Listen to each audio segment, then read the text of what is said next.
a story. A story with a tough beginning, but a story with an awesome middle. What will the end be? You'll find out today. Restoring hope, open my heart to sing, taking the darkness inside, revealing your light, restoring hope, open my eyes to see the world through different eyes, revealing your light, restoring hope. Good afternoon. It's the 11th day of May in the Lord's year 2015. I'm J. Michael McCoy, and this is the Monday edition of The View from a Pew, Recovery Monday, brought to you by the good folks at Powell CDC, 263-2424. If you know someone, if you love someone who is suffering from life's hurts, habits, and hang-ups, such as alcohol, drug addiction, food addiction, or lack of food addiction, they are the people to call. Powell CDC, right here in central Iowa, 515-263-2424, and they will help you get the help you need. Because now you know somebody. I know you've heard me say that before, but you know somebody. You can't sit back and say, I just didn't know what to do. I thought he was alcoholic. I thought he was using drugs. But I just didn't know what to do. I've never been around anything like that. I myself have never drank or don't drink. I've never used drugs. I didn't know what to do. Well, by the grace of God, you now do. Powell, CDC, 263-2424. My co-host, of course, is Bob Montserrat, the cat in the hat, watching the chat. And, boy, did we have an interesting Friday, huh? Sure, yeah, absolutely.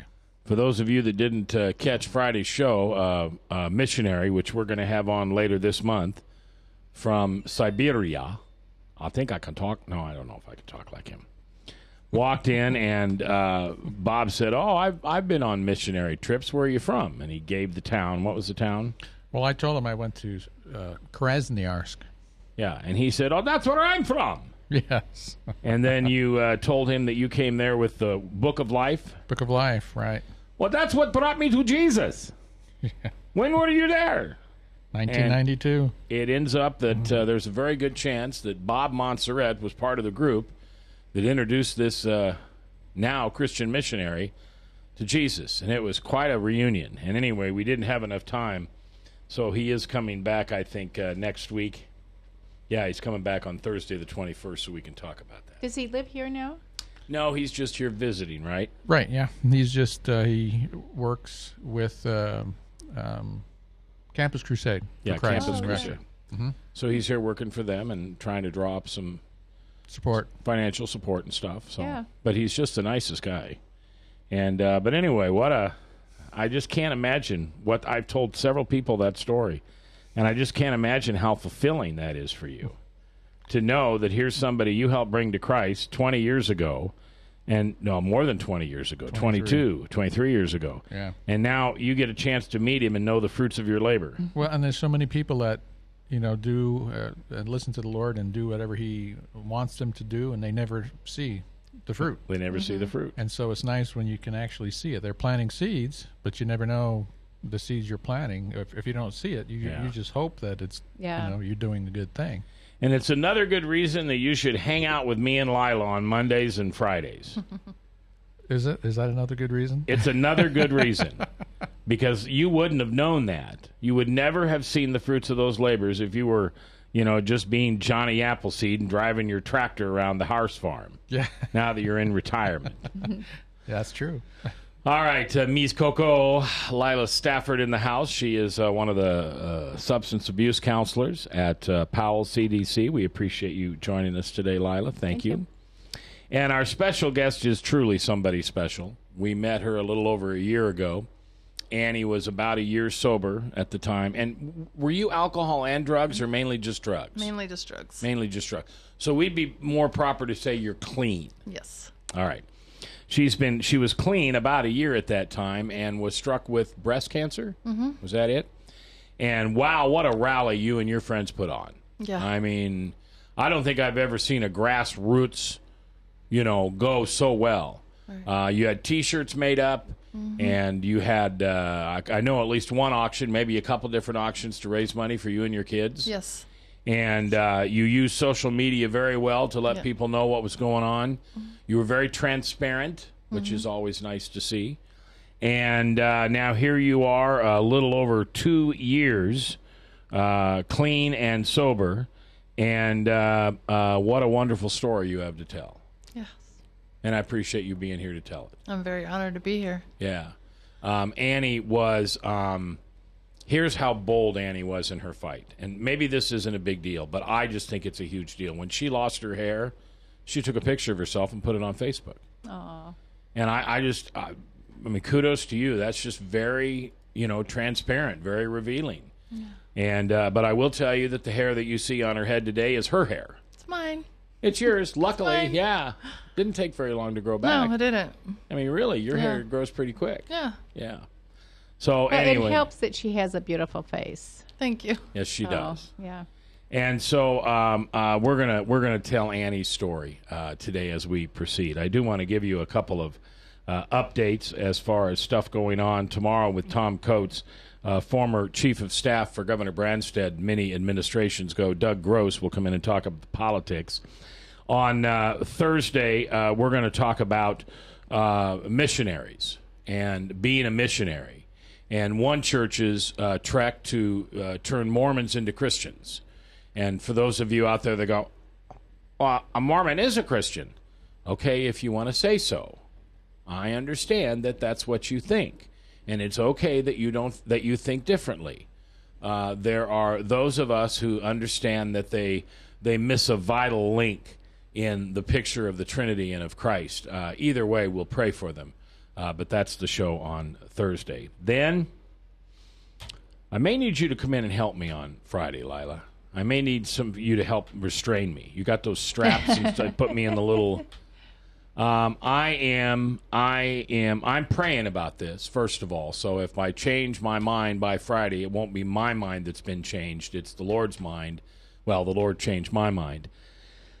But quite frankly, I'm tired of hearing about all this bullying stuff and the crusades behind it. And the poor parenting that is blamed or not taken responsibility for. And I don't think I have a certain position on this topic other than we need to talk about it. I don't think anybody can come in here with a wrong opinion. What we can come in with is a wrong solution. And so Friday we're going to talk about solutions. If you've got stories that you are aware of suicides and bullying, I'd like to hear them. If we talk about them on the air, you'll be kept completely anonymous. As long as I know you're telling the truth, then I'm okay with that. If you know of counselors or teachers or preachers or somebody who would like to come in and talk about it, I announced that I was going to do this morning, just 5 hours ago, and you can't believe the letters. I read one to Annie out loud, but I didn't give you the name, did I? Right. Nothing. But it's just so sad. And this was a 30-year-old woman, 34-year-old woman who was being bullied by her ex-husband. And quite frankly, he did a number on her. Almost got her fired. It's just terrible. But what is behind that word bullying? So many people in our culture, in the recovery world, have experienced bullying, either from their doing it or it's been done to them. And I just think it's time to clear the chalkboard and talk about it. And one of the places we're going to start is that joke of a conference that Governor Branstad put on bullying. Do you know what went on at that conference? Well, yeah, Mac, they got up and they talked about how kids shouldn't bully each other and how they should teach each other to love Jesus, right? Mm-hmm. No, they taught how to have homosexual intercourse. Yeah. I've got the transcripts. I have the transcripts. They are not readily available. I have the transcripts. You're not going to believe what's being taught in government schools under Let's Stop Bullying. That's Friday. It's coming up. So, Annie, nice to have you here today. Your beautiful smile. Thank you. So, where's home? I live with my mom. No, I'm sorry. Go back. Where were you born and raised? Oh, Des Moines, Iowa. Okay. And what school did you go to? I went to Holy Trinity. Well, when I was little, I went to Madison Elementary, and then we moved to Nashville, Tennessee. Okay. Until I was about in 3rd grade, and then we came back, and then I went to Holy Trinity Catholic School. And then you would go to Dowling? I did, not for that long, though. Ended up going to Hoover. Okay. Nashville, what happened there? My stepdad had a job offer there, and my mom just couldn't be away from her family, so we came back. You all moved down? Okay. Yep, came back. And you drink, or you drank. I drank. You drunk. Drunk. Drank. But alcohol wasn't an issue. No. Does that mean you drink today? No. No. You've decided that that's not a safe bet. No, okay. It's not. So what was what was your gateway drug? What was the first thing you tried? Marijuana. Marijuana. Mm-hmm. And how old were you? 16. 16. And it was introduced to you by whom? I don't want to name. Just my kid's dad. Your kid's dad? Yeah. Not your future husband? No, my ex-husband. Okay, so it was your future husband. Well, not the future husband, but... yeah. Okay, sorry. The past future. Yeah. The future's past. Mm-hmm. Bob, help me. It would be the past future's husband. And not just him, other friends, okay. Our little social circle. Okay. And where did they get it? Friends. Again, no names. Friends. So it was just common out there. Yeah. And this would have been at Dowling or Hoover? Hoover. Okay. Anything like that going on at Dowling? Oh, yeah. Oh, yeah. I'm sure. You know what? That's the misconception. So many people send their kids to private schools thinking that they're getting away from all that stuff, and it's a joke. I mean, it's if you want marijuana, you want pills, you want alcohol, you can find it anywhere. Doesn't matter if it's private or not. Private right. or not. Mm-mm. That's what you found too. Mm-hmm. And what did marijuana do for you? How did it make you feel? Hungry. Hungry. Hungry. Okay. It just kind of mellowed me out. Didn't make me think about what was going on outside. What was going on? Yeah. Did you have anxiety? No. But later on in life, I did find that the marijuana did lead to a lot of anxiety, though. Yeah. It led to, didn't reduce. No. Okay. And was it cool to be high? At that time, yeah. Yeah. Were you running with a pack of kids that were the cool kids? Yeah, I'd say so. All right. So the cool kids were getting high. Yeah. What were the nerdy kids doing? I don't know. I didn't hang out with the nerdy kids. Didn't hang out with the nerdy kids. Guess Probably behaving themselves. Probably. You know? I always told my kids to be friends with them because they'd end up being the doctors taking care of them when they got older. That's right. I think about all the kids in my high school class, which is now we're approaching 40-year reunion. But all the kids that just kind of faded into the background and didn't really stand out, and they, played flute and sang, and they were in choir, and they're the wealthy people. Mm-hmm. They're the kids that made something of themselves. Yeah. And everybody else that thought they were a hot dog and ruled the roost, they're not anymore. Mm-hmm. So you're at Hoover High School and you're smoking marijuana. When was the first time you took a drink? Probably around, I would say 17 or 18. But alcohol just didn't do it for you? No. Even back then? No. So you prefer not to drink? No, not at all. You wanted to just get high? Yep. Did anyone else in your family smoke dope? No. Did you have siblings? I do. Younger or older? I have an older brother and a younger sister. And they didn't get into the same thing? Well, my brother had a history of drugs, but I didn't do it with him. Yeah. Annie Burton is our guest. She is over 2 years clean, but that wasn't the biggest battle of her life. Oh, no. Wait till you hear. And I'll give you a hint. It all ends well. We'll talk about it live here on Recovery Monday, brought to you by Powell CDC.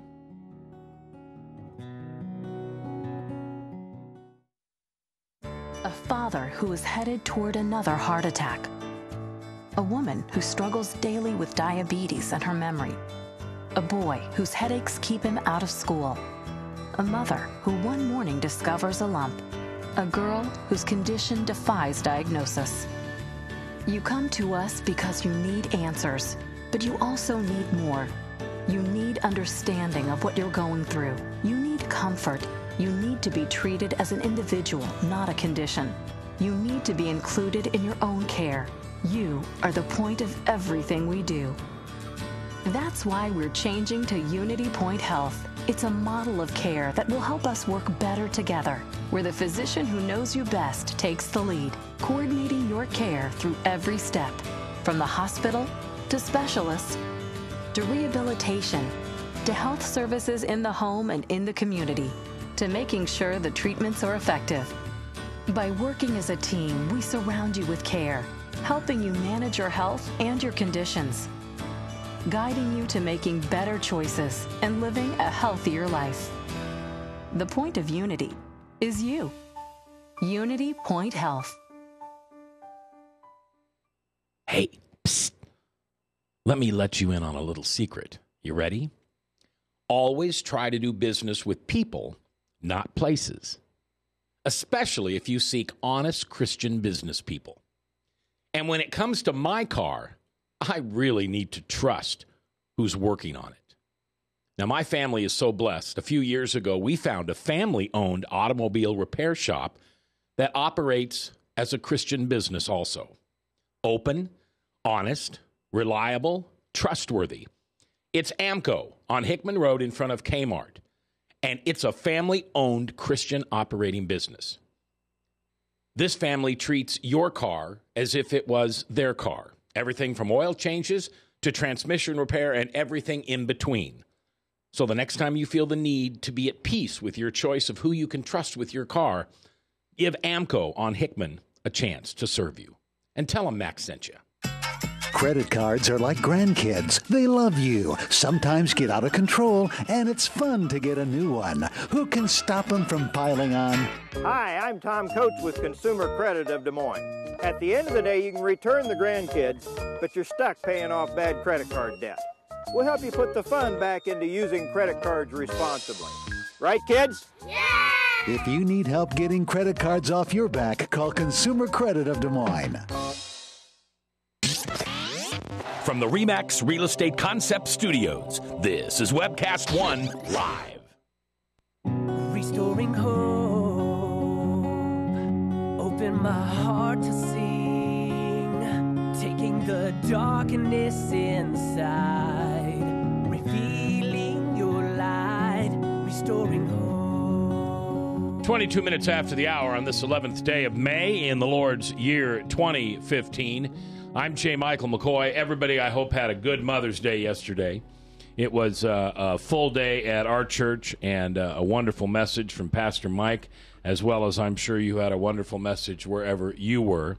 Do you know why yesterday was special? No. I hit 5 years yesterday. Oh, yes. I did know that. Congratulations. Thanks. I couldn't claim it on Saturday. Yeah. So I get to go all week long. And then, of course, today is my 24th wedding anniversary. Yeah, I saw that on Facebook. And then on Thursday is my wife's birthday. Oh, I wasn't supposed to say that. Oh, no, I didn't say your age, did I? Yeah, Thursday's my wife's 27th birthday. Yeah. And so, anyway, we did all this on purpose. I mean, the sobriety thing didn't happen on purpose, but we got married the week of Mother's Day because everybody was coming here for Mother's Day, so we thought it would be easier. We put a wedding together in 5 weeks. Whoa. And it was a big wedding. But anyway, got a picture of it on... That's about how long I dated my husband. 5 weeks? No, it was a little longer. We had been together for, 5, 6, 7 years before we got married? Yeah. I didn't want to get married again. I did not want to get married. I knew I wasn't going to have children. I had already taken care of that problem with the doctor. And I just didn't want to get married. And I just love this woman so much. I just, she just said, I can't live with you. I've got 2 kids. I just can't do that. So we got married, and I married way above myself, which so did your husband. And anyway, so it's a nice wedding. We're gonna do what we do every year for our anniversary. We're gonna split a pizza, and she'll get one half hers, and I'll get my one half, because that's what we did. We had this big 11 o'clock wedding. Had this big elaborate thing down at the Mets. You remember the Mets restaurant? Yeah. But we had to be done like by 4, so they could be open that night. Well, by the time everybody went through the receiving line to say thanks to us or hi or congratulations or you fool or whatever they said, all the food was gone. Oh, no. So we got home. We were starved, so we ordered an Orlando's pizza. Oh, yeah. And sat there and opened up gifts, and that was our wedding night, so that's great. So anyway, happy anniversary, honey. I'm so thankful you married me, and I love you so much. Thank you.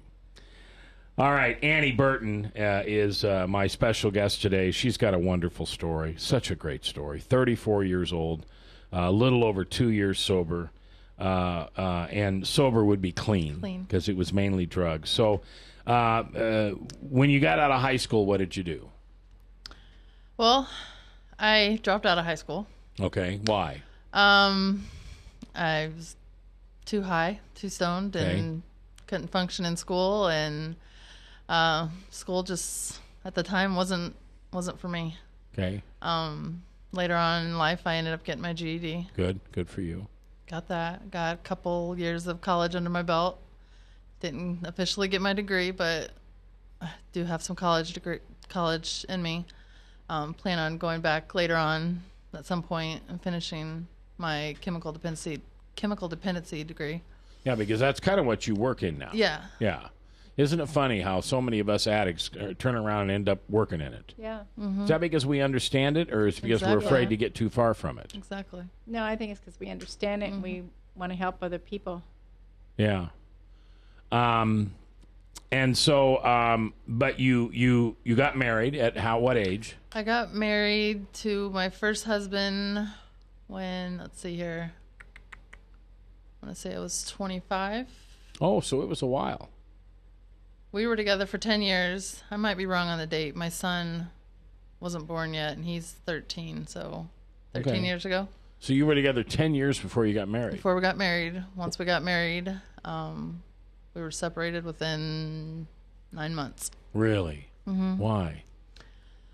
I don't know. I was always that Mary Poppins mom that always stayed home and started working and just got outside of the real life and just... It wasn't for me. I mean, we fought a lot. His was alcohol, mine, and then led to other things. So I think a lot of it was him drinking, my drugs. It just didn't work. But you said earlier when we were talking that he's a good dad. He's a very good dad. Yeah, takes good care of those very babies. Good. Yeah. Good. Yeah, it doesn't measure up what you don't get measured by when you become a father. It's how long you are a father. Right. And you should be a father for the rest of your life, but at least until they're adult. Yes, he's an amazing father. My 2 younger kids' dad, I can't really say that about him because he's not in the picture, but my older kids' dad's an amazing father, and I'm truly grateful that they have him. Yeah. Does your first husband have anything to do with your second set of kids? No. No. Okay. No. All right. After the divorce, drugs got worse? Very worse. Did you move on from marijuana? Yep. I went to methamphetamines. Okay. And was that a snort or a... No, I smoked it. Smoked it, okay. That went on for quite a while. A long while, actually. In 2004, I met my younger kids' dad, who was one of the biggest meth dealers in Des Moines. Did you know that at the time? I knew he was a meth dealer. Didn't know really how big he was. But I thought, hey, I can do drugs for free now. Yeah. And at the beginning, I was really resilient on getting with anybody because I had just gotten a divorce and wasn't, looking for none of that. I was trying to find myself. Well, instead, I found I was really addicted to methamphetamines. Once he went back to prison. He went to prison on a parole violation. Shortly after that, I had given birth to my first son with him. Got clean. Was clean for about 2 years. As soon as he got back out of prison, I was right back at it again. He got out, was out maybe 4 months, and got involved with some very big-time dealers. Then again, he was being indicted by the feds, and I was getting a removal from DHS on my kids. At the time, you know, I was mad. I was mad at DHS. I was mad at the world. But in all reality, I was really thankful that I wasn't the one being indicted, and then I knew I could turn my life around, and that's exactly what I did. Now, do you work for DHS now? I'm an independently contracted through Children Families of Iowa, so I don't really work for DHS, but I mentor mothers who are where I used to be. And how did that experience that happened to you help you become such a good mentor for these new moms? Because I've had 2 DHS cases. The first case, it was kind of like a slap on the hand. I didn't really learn anything. I didn't engage in meetings or services or anything to help my recovery. The second time around, I went through treatment. I went through counseling, therapy, Narcotics Anonymous meetings. That's where my life totally turned around. It wasn't the treatment. I did a 30-day inpatient treatment, and I mean,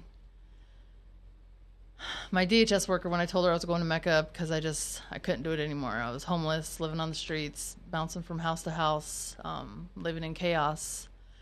I finally just gave up, and I told her, I said, I'm going to Mecca. And she's like, no, you're not. You're not going to Mecca. And I said, well, that's the only place I can get into right now, and that's where I'm going. And she's like, well, when you get done there, you're going to have to go somewhere else because that's not enough recovery for you. And I said, okay, well, whatever. Yeah, so, but that really was the attitude, though. Whatever. Yeah, whatever. I know I needed to change, and I was ready to change. And as soon as I got out of Mecca, I went straight to Narcotics Anonymous, and that's where my life totally turned around. Do you? You're aware of the 12-step program? I am. Of Alcoholics Anonymous. Mm-hmm. Is it the same as NA? I think so. Yes, okay. It is. It is. Mm-hmm. So when you're working with someone who's addicted to a drug, it's really the same process as when you're... Yes. Mm-hmm. Okay. But you didn't have an alcohol issue.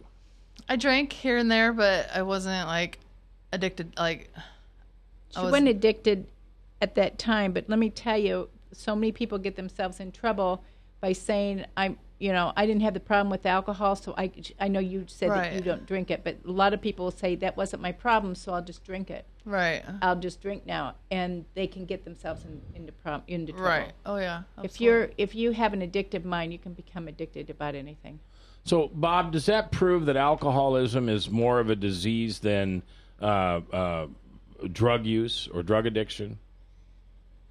Does what prove that? You mean the fact that you need... The fact that you can become addicted to a substance other than alcohol, all right? Mm-hmm. But you try alcohol and you don't get addicted to that. But people who are alcoholics drink and they're addicted to that, and they might use some drugs and it doesn't faze them at all.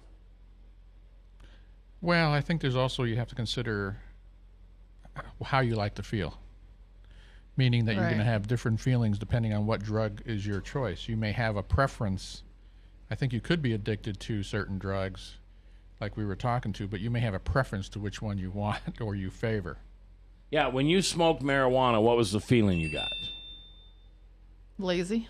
Okay.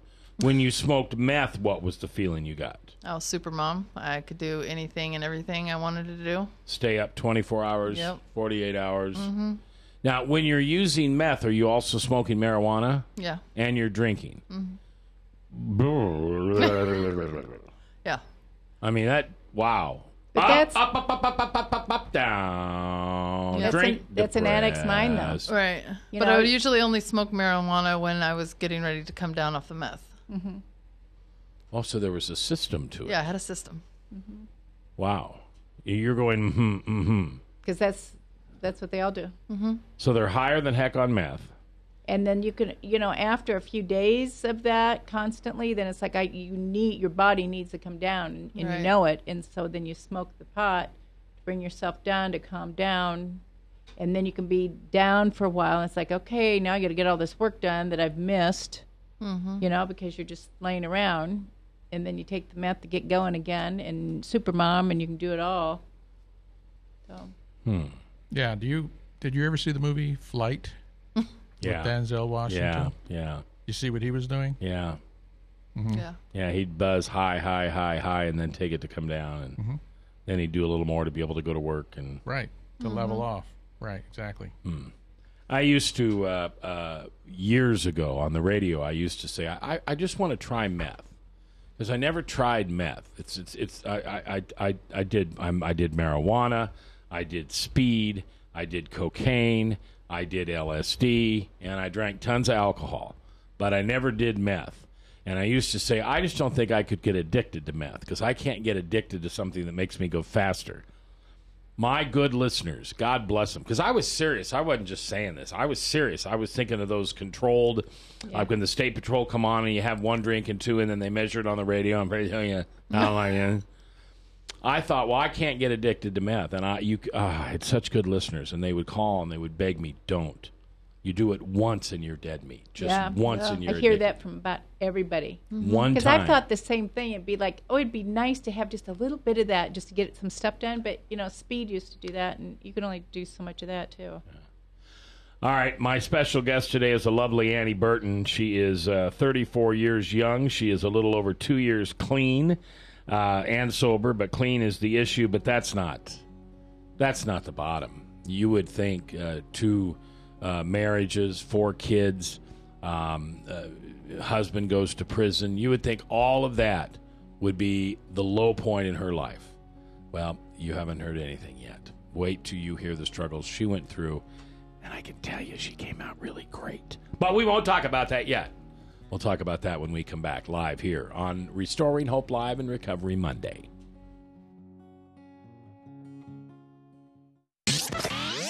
From the RE/MAX Real Estate Concept Studios, this is Webcast One Live. I'm Brian Leach, owner of Service Legends, and my position is Chief Talent Officer. I'm Nicholas Wonderscheid. I am Bernie Hobbs. And I'm the Service Manager. Marketing Director and Client Relations Manager.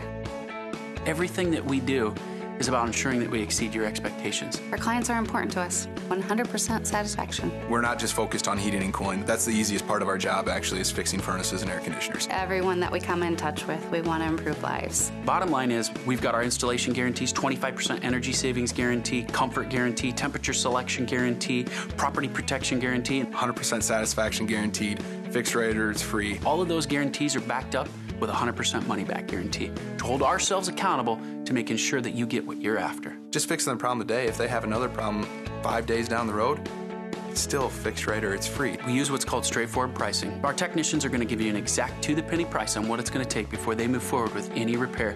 That way you know what to expect. It's the same price every day. No surprises. If you get off work at 5 o'clock in the afternoon, you come home, you realize that, my furnace is broken. Now you need to call somebody out that night. You shouldn't have to pay more for that. We're guaranteeing service 24/7. We run afternoons, evenings, nights, weekends. We're staffed to work that. Phone rings at 3 in the morning. You'll get one of our representatives answering the phone every time. We're not sending you out to Timbuktu in some call center. It's our Service Legend team members, our mission control team. I'll take a call anytime. And then they answer the phones the same way during the day as they do at night. It's a great day at your service company. How can we make you smile? That's the only way to provide true 24-hour service. When you're able to let somebody actually live in their home safely when they weren't able to do that before, where they don't have to stay up at night and worry about, is the heat going to come back on? Are we going to freeze the pipes? Is the baby in the room next door going to be sick because they got too cold? When you're able to help somebody overcome challenges like that, that's impacting a life. That makes a difference. I get goosebumps thinking about it. I love the team. I love the people that I work with. We have fun, but we work hard. I call them my ambassadors of legendary service. If you could just envision what that is, that's who we're sending to your home. They literally will call in, pick up the phone and call and say, hey, I want to talk to your manager. And I get on the phone, they're like, that technician that was at my house was the greatest technician ever. That's cool to me. We want to brighten people's days. Every person that we have going into the house has gone through an extensive background check. Drug testing, we have a very thorough interview process that 1 out of 140 people make it through. If we promise you something, that's what you're going to get, no matter what. We're here when you need us to protect the safety and comfort of your family. If you're not happy, we're going to make it right. If we're willing to put 100% money back guarantee on what we do, what type of work do you think we do? Give us a call. We're there for you 24/7, 365 days a year. Enough said.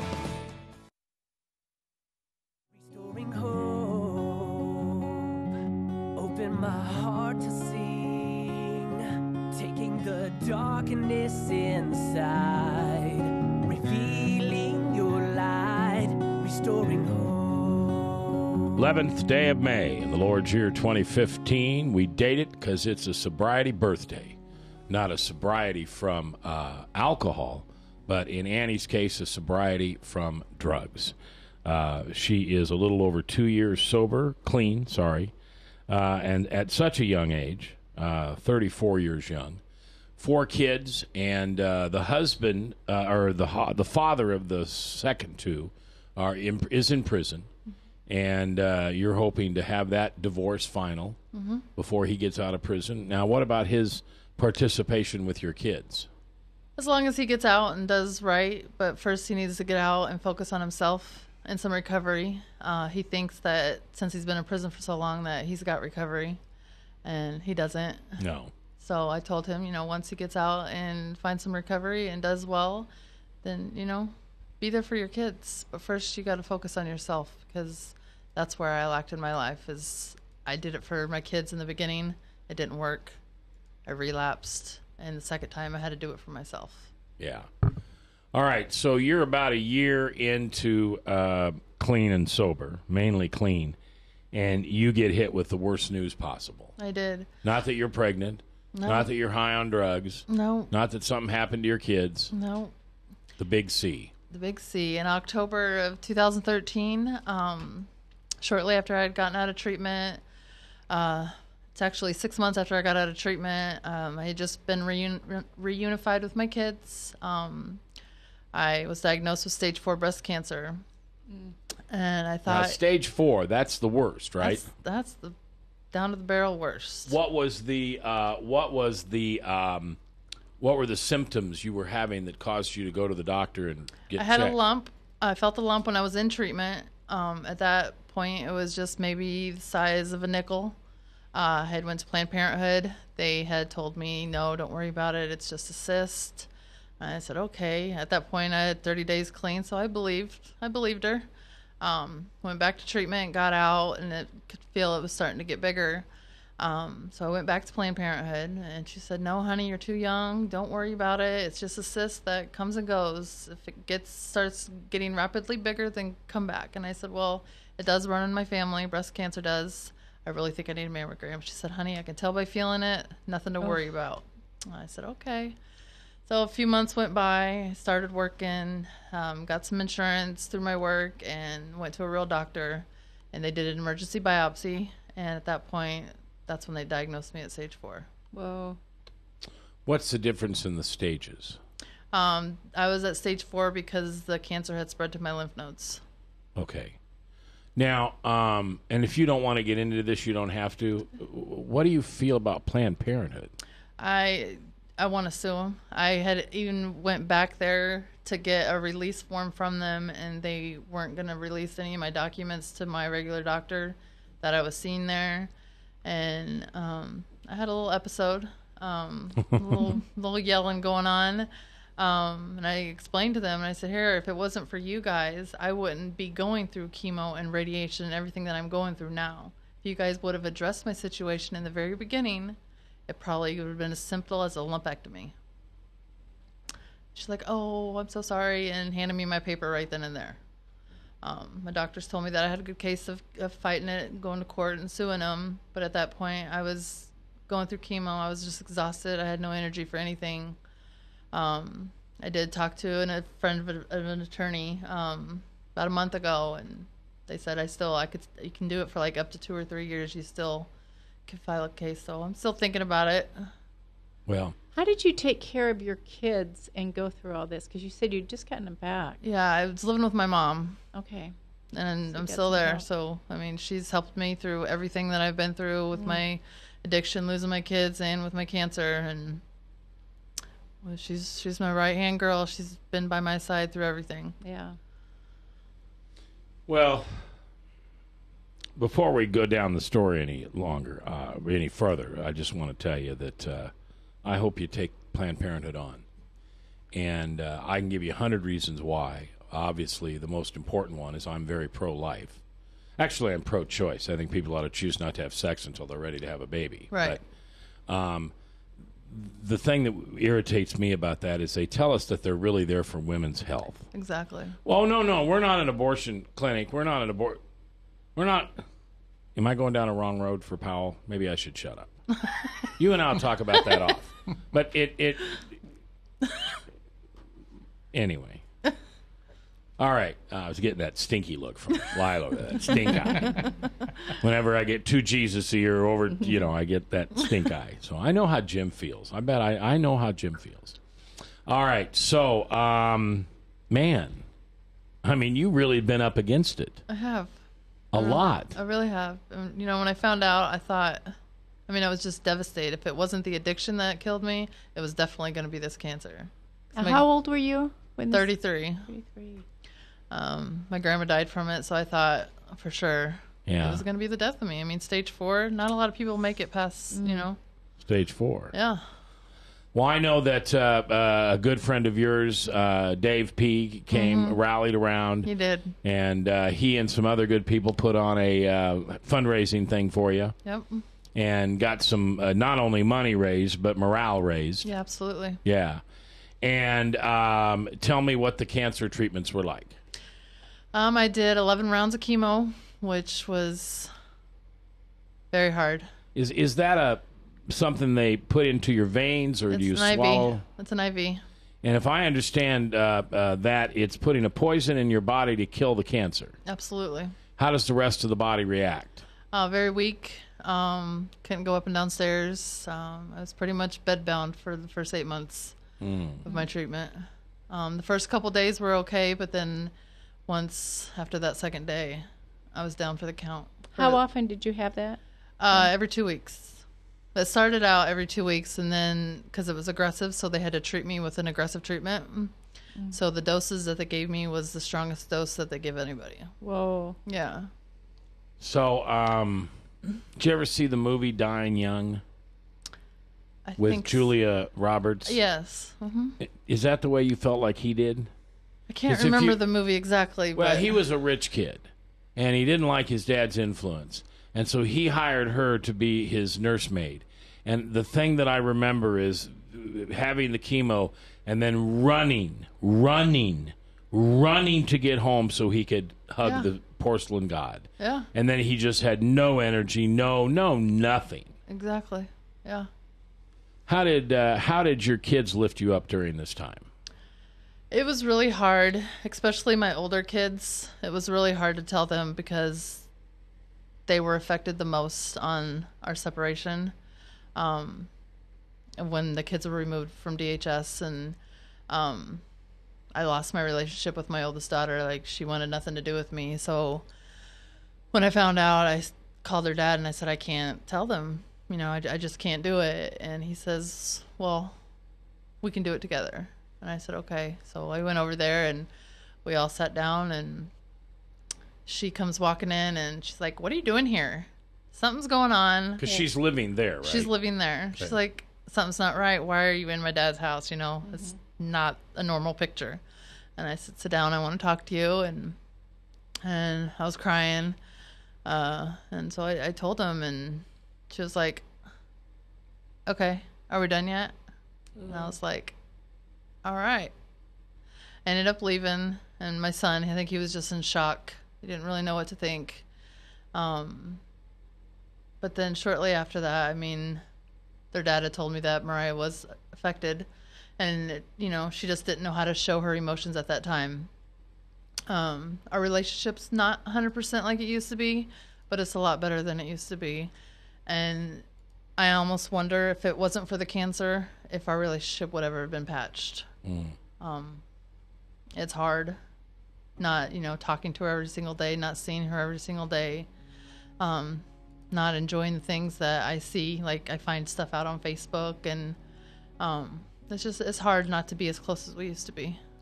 The rest of the story, which so far ends magnificently, comes from Annie Burton when we come back live here to Recovery Monday on Restoring Hope Live on The Truth 99.3.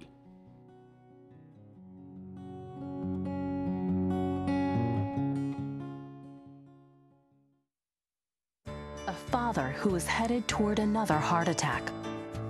A woman who struggles daily with diabetes and her memory. A boy whose headaches keep him out of school. A mother who one morning discovers a lump. A girl whose condition defies diagnosis. You come to us because you need answers, but you also need more. You need understanding of what you're going through. You need comfort. You need to be treated as an individual, not a condition. You need to be included in your own care. You are the point of everything we do.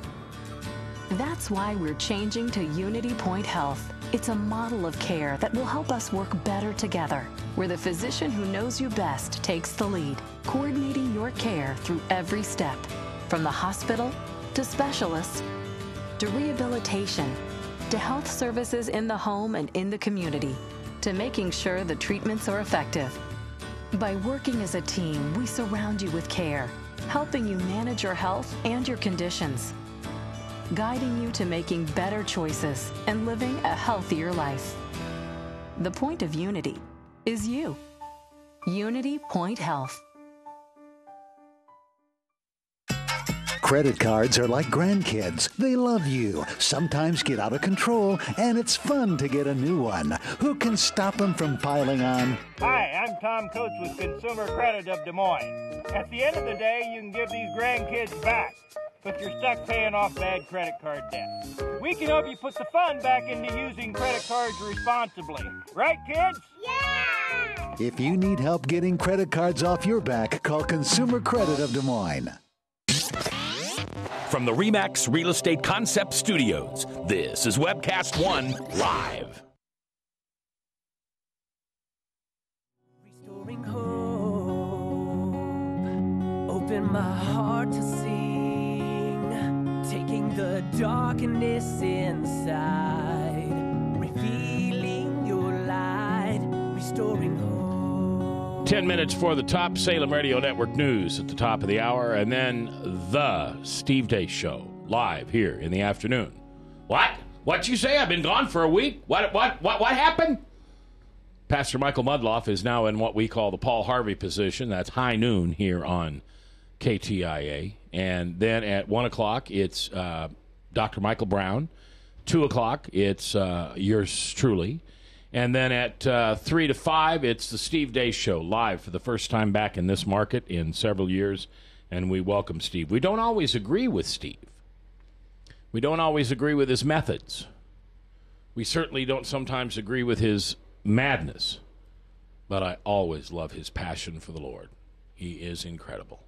And he's coming up here in just about 9 minutes on The Truth.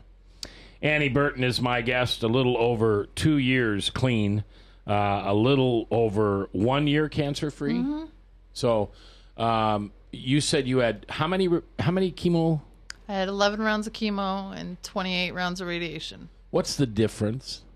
Radiation is a lot more mellow than chemo. I didn't get sick. I didn't feel weak. It was just they radiate up here. And so once I got to like my last 2 weeks of treatment, it was just scalding red, like a 3rd-degree burn is what it felt like. And you lost all your hair. I had lost all my hair. But this is the hair. This is your hair. You got it back. How, does that feel? I mean, I can't imagine, but I imagine that feels just spectacular. Absolutely. To have your own hair back. Absolutely. Do you lose your hair from the chemo? Yes. So, yeah. Yep. Now, what would you say to a young person, let's say 16, your age when you started, that's using meth and saying, this is nothing. I can handle meth. I just need something to pick me up, get me through the day, get me through school, get me through finals. I would tell them that this is no way to live. I would share a little bit of my experience, strength, and hope. Tell them how I got into the rooms of Narcotics Anonymous and what helped me change my life.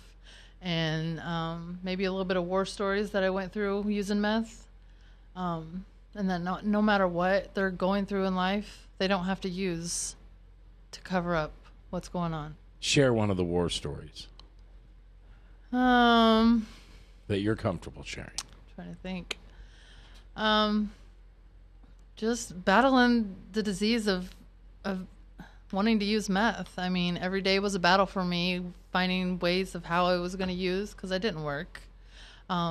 I hustled my way through life, trying to get that next drug, and it was an everyday battle. I had no driver's license. Just going from point A to point B, I was risking myself and my kids to go back to jail. Just the battle in itself is a war story, and I don't wish that upon anybody. And if anybody can get away from the disease of addiction, do it. If you didn't have a license, then people came to your house to deliver? Yeah. Mm-hmm. I still drove, though. I mean, that didn't stop me. That's how I got picked up on my second DHS case. Yeah. I had my daughter in the car with me, and I didn't even know I had dope on me, and I had gotten pulled over leaving a well-known drug dealer's house. Mm. All right, you just said a minute ago that, get off of it. Figure out a way to get off of it, and that's the whole purpose of this show.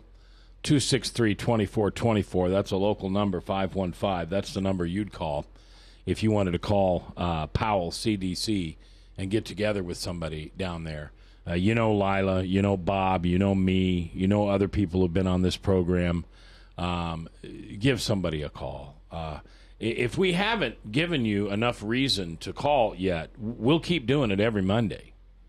We call this Recovery Monday because it's been a long weekend and you just beat the living heck out of your body with drugs and alcohol and fighting and fearing and just, ugh. Remember those weekends?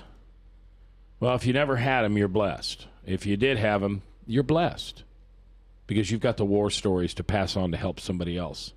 If you want to know why God puts you through things like that, it's because he has someone in store for you, someone for you to come alongside, someone for you to help, kind of like Annie helps people now, and Lila helps people, and Bob helps people. People come along our side and say, I'm lost, I'm broken. I don't know what to do. I want to commit suicide. I want to get out of here. This world isn't for me. If there's a God, he couldn't love me. If there's a God, why would he ever put me through this? If there was a God, why would anybody allow somebody to meet that ex-husband or that boyfriend or that girlfriend or that terrible person? If there was a God, well, you'll have to discover the God of your understanding on your own. But you'll find there is one, and he's there to help you. And he brings angels like Lila along, and like Annie along, and like Bob along, so you're comfortable. So when you go to Bob and say, you can't understand alcohol, you don't know what it does to my body and how it makes me feel, Bob says, yes, I can. And when you come alongside somebody like Lila and you say, I can't get sober, I'll never have any fun again. I mean, there's no fun in this life without alcohol, and Lila will tell you for 29 years, I've had fun every day of my life. And you'll come alongside somebody like Annie and say, but the drugs are just so fun, and the men and the excitement, and I can be up for days, and I can just do whatever I want. I feel powerless. Oh, I'm sorry. You meant powerful. No, you're right. You're powerless. Come alongside some of these people and learn just how wonderful life can be. So you've been cancer-free for a year. Mm-hmm. Is there a mark in which you're probably okay? Or are you always in remission? No, I mean, I'm in remission, and I go back every 6 months, and they'll reevaluate me every time. And you'll do that the rest of your life? Mm-hmm. And what do you expect out of life from now on? Live life like there's no tomorrow. Yeah, how has it changed Clean. the way you lived? It's changed my life tremendously, changes my way of thinking, the way I live. I live my life around recovery every day of my life, and I truly believe that my past has always been a pattern. I'd get clean, I'd get involved with DHS, I'd get clean, get DHS, and it was just a pattern every time. Yeah.